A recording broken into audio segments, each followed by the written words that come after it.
Oh my God, you guys, I found some roses. They smell so good here.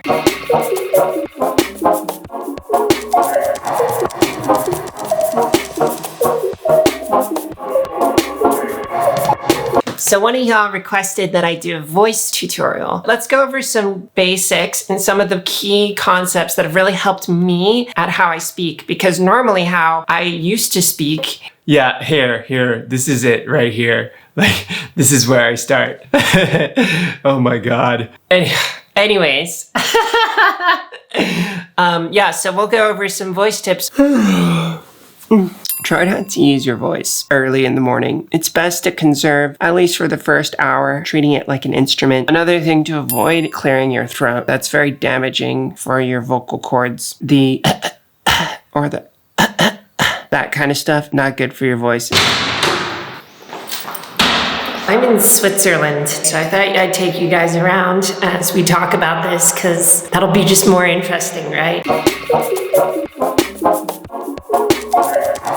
So one of the things that I learned that I actually didn't realize is how women enunciate at the end with a higher pitch. When I end a sentence, I'm supposed to go up rather than down. And that's something that a male characteristic of voice does. And it's something that's stuck in my habit still, which is going down or just kind of going flat. So at the end of the sentence, if I go down, then I just start to naturally move my pitch floor down and lower and lower and lower. So then it becomes a lot harder for me to hold my pitch as I'm speaking. Whereas if I'm continuing to go up at the end, it sounds more feminine and it takes me up and it keeps me up, right? So there's that, and we're just coming up here.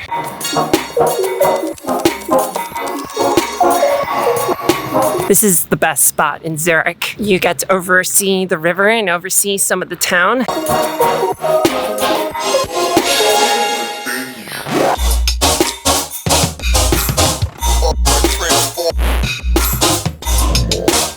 So the most obvious thing to do is to actually increase your pitch, right? If you just move up in your pitch, then everything's gonna be much better and more feminine sounding. But that's not exactly the case, because if I were to just move my regular voice up in pitch, it wouldn't sound as very feminine, it would just sound fake. Let me give you an example.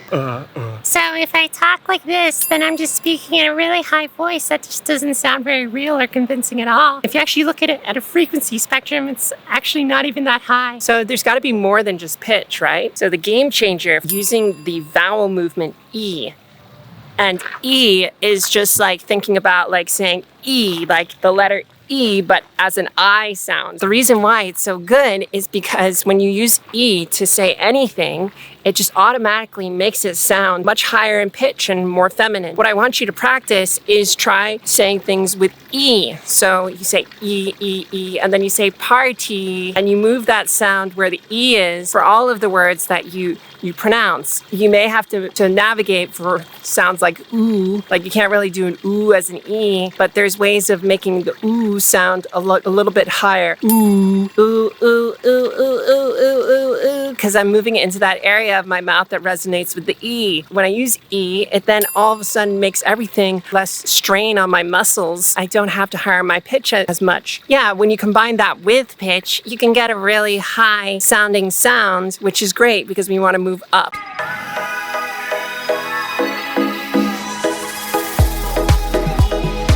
Oh my God, you guys, I found some roses.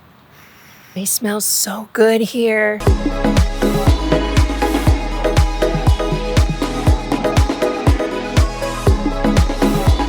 I got a smoothie. All of this talk has got me a little hungry. One of the last things I want to mention before we get into the exercises is the larynx. There's a distance in the larynx for male versus female. And what we can actually do is shorten that distance. What you do is you raise your larynx. If you swallow, see, here's my larynx. Here it is really low, and you can hear my voice goes down.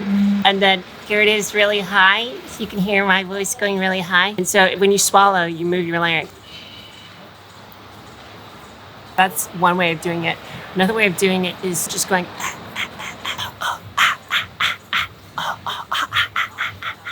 So when you go,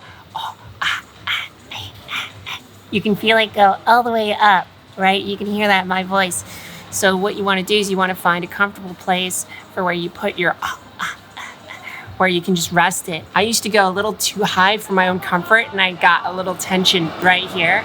Because I go a little too high, and then you can see if I'm a little tense here. Like feel it out and find where your spot is. So now we're gonna go back to my place and we're gonna talk a little bit more about pitch. Okay, so this is the last piece. Looking at the data visualization of my speaking and my tone. This is really cool. Check it out. I'm using this website. I'll put the link in the comments. You can see my voice as it's moving on the graph here. There's different frequencies that are associated with the gender, which are gonna put in this video here. If you look back at this, the feminine zone is right around here, and this is all gender ambiguous. So you can see I'm pretty gender ambiguous. However, if I higher my voice, then it may move it more into the zone of the more feminine space. But honestly, it's not very comforting. I don't like it. So the best way for you to get good at what you're doing is to just straight up practice. There's many ways of practicing. I think the best way to practice is where you can practice anonymously. Do phone calls where you're talking to customer service, or when you're playing video games and doing voice chat over Discord. Do it as much as you can, and you'll get better and better and better, and it'll start to feel more and more natural. Please like and subscribe. I make transgender videos. Until then, as they say in Switzerland, I guess they speak German in Switzerland, so tschüss.